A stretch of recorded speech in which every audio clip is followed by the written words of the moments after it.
அஸ்ஸலாமு அலைக்கும் வரஹ்மத்துல்லாஹி தஆலா வபரகாத்து. ரஜப் மாதத்தின் சிறப்புகள். ரஜப் மாதம் என்பது இஸ்லாமிய ஆண்டின் 7வது மாதமாக இருக்கின்றது. இந்த மாதம் பரக்கத் பொருந்திய மாதமாக இருக்கின்றது.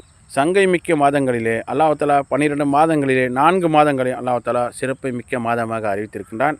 அந்த சிறப்புமிக்க மாதங்களிலே ஒன்றுதான் ரஜபுடைய மாதம். இந்த மாதம் வந்துவிட்டாலே நபிகள் நாயகம் ஸல்லல்லாஹு அலைஹி வஸல்லம் அவங்க பரக்கத்திற்காக துவா செய்திருக்கிறார்கள். அது என்ன துவா? அல்லாஹும்ம பாரிக் லனா ஃபீ ரஜப் வ ஷாபான் வ பல்லிக்னா ரமதான். ஏன்னா ஷாபான்லையும் ரஜபுலையும் ஷாபான்லையும் அல்லாஹ் எங்களுக்கு பரக்கத் செய்வாயாக, ரமலானுடைய மாதத்தை எங்களுக்கு அடைய செய்வாயாக. அதோடைய பொருள் ஏன்னா இந்த மாதத்தில் தான் ஏராளமான சிறப்புகள் இருக்கின்றது, நிகழ்வுகளும் நடந்திருக்கின்றது.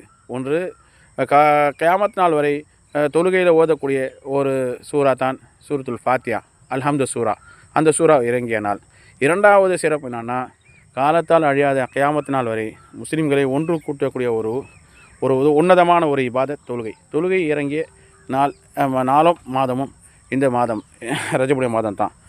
ஆகிய கண்ணியத்திற்குரிய அல்லாஹ்வின் நல்லவர்களே, அல்லாஹ் தஆலா பரக்கத்து இந்த மாதத்தில் அதிகமாக கேளுன்றாங்க. ஆனால் பரக்கத்துன்றது 4-5 விஷயத்தில் பரக்கத்து இருக்கிறது. காலம் பரக்கத்தான காலம்னா இப்போ உதாரணத்துக்கு ஜும்மாவுடைய காலம் பரக்கத்தான காலம். ஏன்னா இந்த நாளில் ஜும்மாவோட நாளில் தான் முதல் இந்த உலகத்தில் மழை பெய்ந்தது. அதே போல் ஆதம் அலைஹிஸ்ஸலாம் அவர்கள் படைக்கப்பட்ட நாள். அதே போல் ஏராளமான சிறப்புகள் இந்த நாளில் தான் அல்லாஹ் தஆலா வைத்திருக்கின்றான். அதே போல் அல்லாஹ் காலத்தை பரக்கத்துன்றான். அப்போ ரமலானுடைய காலம் பரக்கத்தான காலம். மனிதர்களை பரக்கத்துனா என்னது? அவரை விசாலமான உள்ளம் கொண்ட மனிதர்கள் தான் பரக்கத்தான மனிதர்கள். அதே போல் நல்ல நிகழ்வு நடந்த காலம் பரக்கத்தான காலம். நல்ல நிகழ்வுனா மேராஜுடைய நிகழ்வு, காலத்தால் அழியாத நிகழ்வு. இது நல்ல நிகழ்வு. அதனால்தான் இந்த மாதம் பரக்கத்தான மாதம். கண்ணியத்திற்குரிய அல்லாஹ்வினர்களே, ஆகிய இந்த ஏராளமான பரக்கத் பொருந்திய இந்த மாதத்தில் நாம் என்ன செய்யணும்? அதிகம் பரக்கத்து கேட்கணும். ஏன் பரக்கத்து கேட்கணும்? நம்ம பரக்கத்து என்பது ஆரோக்கியத்திற்கும் பரக்கத்தாக குறிக்கும். நேரம் காலம். ஒரு ஊரில் பரக்கத்துனா அந்த ஊரில் நல்லோர்கள் வாழ்ந்து சென்றிருப்பார்கள்.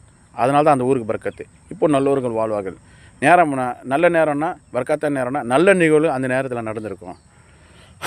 ஆகிய அல்லாஹ் தஆலா அனைத்து சகல பரக்கத்துகளையும் நம் அனைவர்களுக்கும் தந்து ரமலான் மாதத்தை முழுமையான முறையில் அல்லாஹ் தஆலா நம்ம அடைய செய்வதற்கு அல்லாஹ்விடம் துஆ கேட்போம்.